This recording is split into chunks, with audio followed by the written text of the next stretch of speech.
Greetings, ma'am. Thank you for joining us today.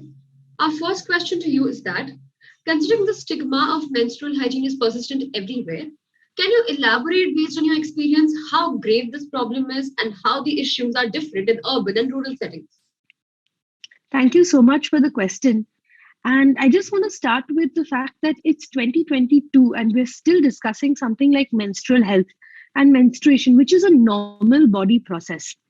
However, while this might be a reality for us on the Zoom call or someone watching this, it's very different in not only our country but in others. There is a lot of taboo and a lot of stigmas associated with menstrual health, and as a result it has extremely grave impact on the future of many menstruators across the world.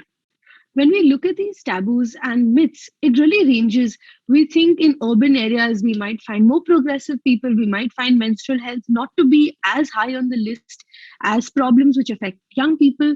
However, that's extremely untrue because it's more a mindset matter.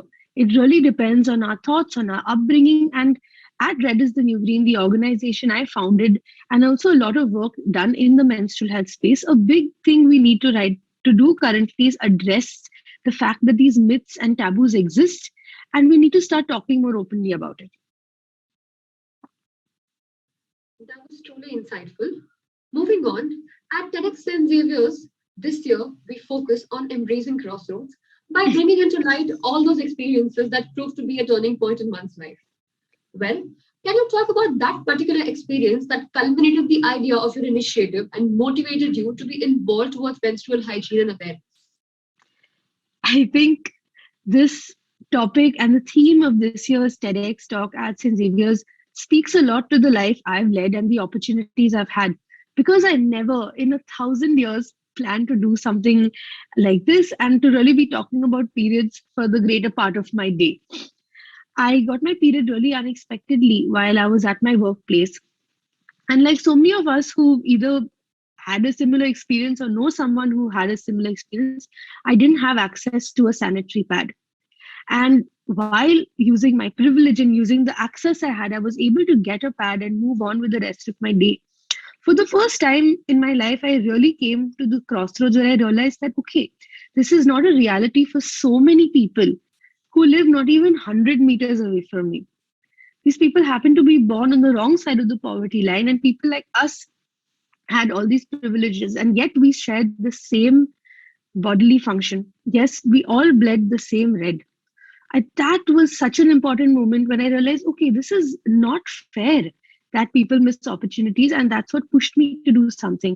It was really a crossroad at my life because I had a very stable career path. I liked what I did, but I realized that this was something so big, much more bigger than all of us. And I felt at this point it was something I needed to do. So I really took a step in the unknown, and I was at a crossroad for a really long time because I said, okay, Deane, is this what we want to do? Do you want to go completely into the unknown? Because there were so many well wishers, so many people who said, why don't you do something simpler? Why do you want to get involved? This is an extremely complicated topic. Many schools and many organizations didn't even want to give us a chance with Red is the New Green. Said, no, this is not needed. We don't need to talk about periods. But I kept persisting, and I had the good fortune of many people, many organizations, and many well wishers who really took a chance on me, who said, okay, if this is what you want to do, we will support you. Go for it. And I think that's what really made all the difference. And it helped me at that really crucial junction in my life take a step forward and go ahead. It was genuinely inspiring how a small event culminated into such a big initiative. Right. Moving on. It is a pleasure to host you here today, not because we were enlightened about your enterprising initiative, but also we are thrilled to know that you're an ex-Xavierite. With Yes. the college definitely having a strong connection to social initiatives, how do you think your experience at Xavier's laid the foundation of some of your ideas? So I was extremely fortunate to be a part of St. Xavier's, right from being a part of Malhar to organizing it to being part of SIP and various aspects in it. And I'm extremely fortunate, I think, because that, like you rightly said, it instilled the sense of giving back to community. The right from a course curriculum to being a part of many groups like SSL or blood drives. There were so many things happening. So it didn't seem like something different when I started Red is the New Green, because I felt like I was primed for this all my life. And Xavier's really does instill the sense of taking the privilege you have, or acknowledging that yes, we have been given so much and we need to help others who don't have maybe the same access as it. So I feel very, very proud to be part of this organization, which has always welcomed me with open hands. Even after I founded Red is a New Green, I could call my professors up, I could speak to the principal and say, okay, this is what we're doing. What do you think? So I'm grateful to have an alma mater as such. And I really urge whoever's on this call to take the most advantage of being in a place like this. That was wonderful to know, ma'am. The next question to you is that the relief campaign hashtag pass on the pad by Red is the New Green is an extremely unique effort.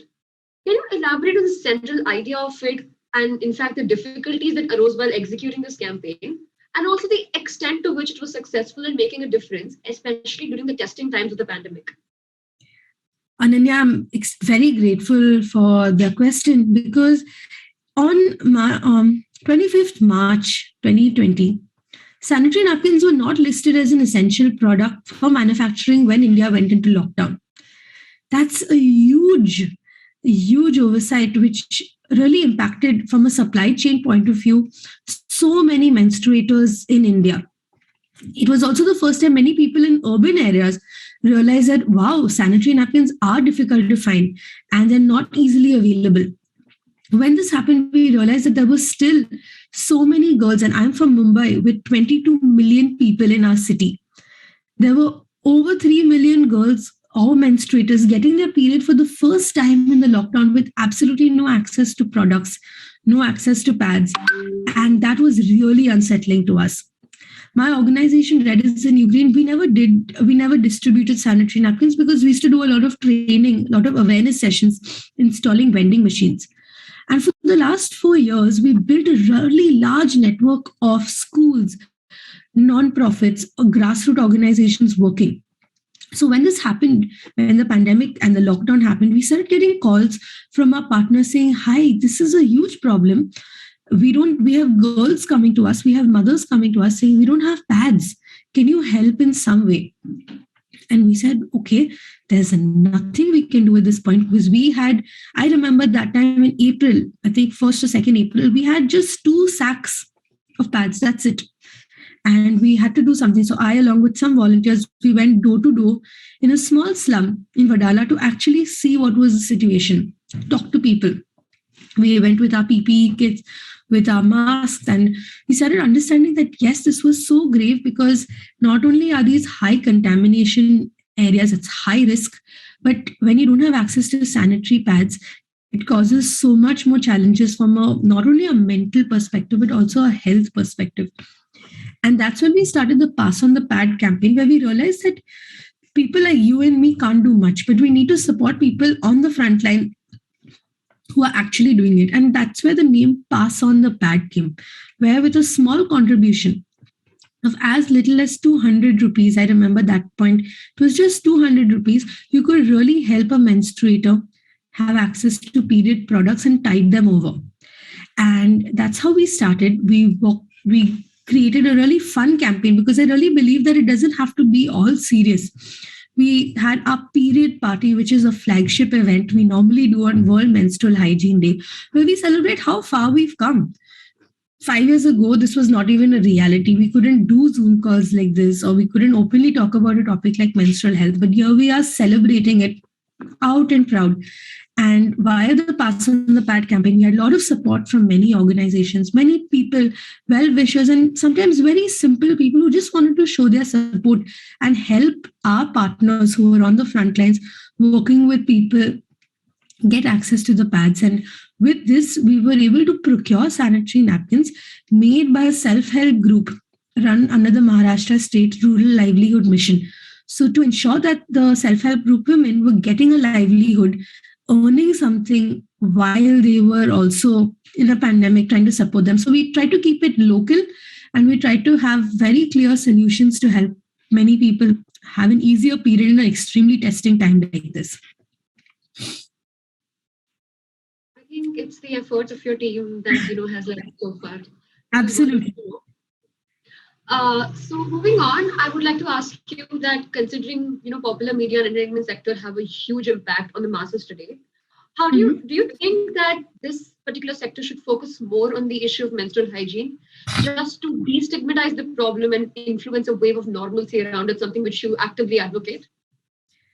I think I have to give popular media a huge credit for the work they've done. And it's very important to acknowledge that these things make a big difference. Something as simple as a young kid seeing that now on TV, you have sanitary adverts where they show red blood instead of blue, has an impact people like you and me won't even understand in the future. That's so progressive. That's such a good step in the right direction. With movies like Padman going into the mainstream and documentaries winning Oscars about talking about periods, in many, many ways, while it might not seem like a lot on the surface, these have a lot to do with subconsciously letting people know that, hey, this is normal. This actually helps support. So we do see, and I think it's very heartwarming as a person in this space, working in this field, having an organization, to see number one, so many new organizations come up, so many new efforts being taken, because it's like a pie. There's enough room for everyone, and every effort is really important if we want to raise future generations for whom menstrual health or menstrual taboos are not even a reality. I think that is something everyone aspires to. So when I look at it, it's very heartwarming for me to see that, yes, this is happening. This will continue to happen till the point where we're like, oh, menstrual health or periods, they were an issue. Really? That's, I think, the goal. I think as a woman myself, even I would hope for a society where we totally destigmatize this issue. My last question to you is: in one of your public interviews, you mentioned that we need to create solutions on how we're ensuring that the next generation of kids grow up without thinking about the taboo around menstrual health. That is our goal.